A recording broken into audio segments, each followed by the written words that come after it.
Hi friends. வர August 15 அதாவது நாளைக்கு சுதந்திர தின விழா. நம்ம இன்றைக்கி கொடி வரையலாமா? அதுவும் கொஞ்சம் டிஃப்ரெண்ட்டாக வரையலாம். நீங்களும் என்னோட சேர்ந்து வரைய ஆரம்பிங்க. நம்ம எல்லோரும் சேர்ந்தே வரையலாம். இந்த டிராயிங் முடியறதுக்குள்ள ஒரு குட்டி கதை சுதந்திரத்தை பற்றி பேசிடுவோமா? ஒரு காலத்தில் இந்திய ஆங்கிலேயர்களின் ஆட்சியில் இருந்து நம்முடைய நாட்டில் நாமே சுதந்திரமாக முடிவெடுக்க முடியாத நிலை இருந்தது.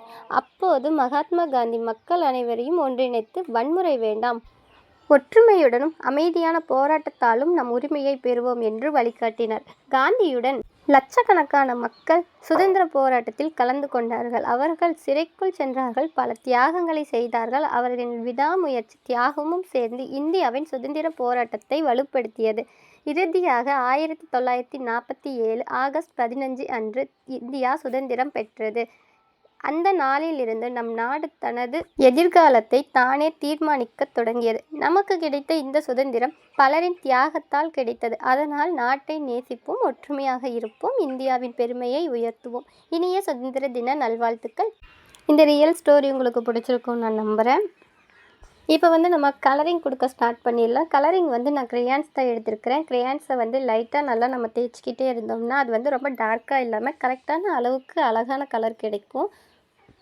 ஆரஞ்சு அடித்து முடித்ததுக்கப்புறம் க்ரீன், பச்சை கலர் கொடுக்க ஸ்டார்ட் பண்ணிடலாம். பச்சை கலரே அதே மாதிரி தான், ரொம்ப டார்க்காக அடிக்காமல் லைட்டாக ஒரு மாதிரி அடித்தோம்னா அது கலர் நல்லா இருக்கும்.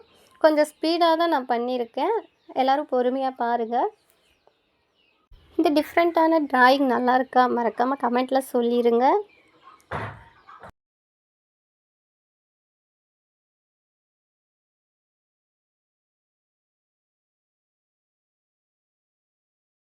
ஓகே, பச்சை கலரை நம்ம அடித்து முடிச்சாச்சு. லாஸ்ட்டாக அசோக சக்கரத்துக்கான கலர் நம்ம கொடுக்க ஆரம்பிச்சிடலாம். ப்ளூ கலர் தான். ப்ளூ கலர் சின்ன பாக்ஸ் மாதிரி அழகாக குட்டி குட்டியாக போட்டு அதுக்கு கலர் ஃபில்லிங் கொடுத்துட்டேன். வெளியே தான் கொடுத்தேன்.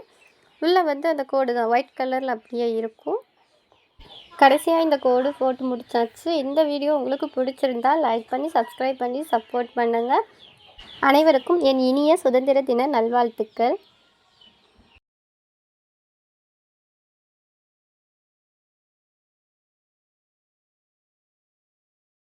Thank you for watching. Bye.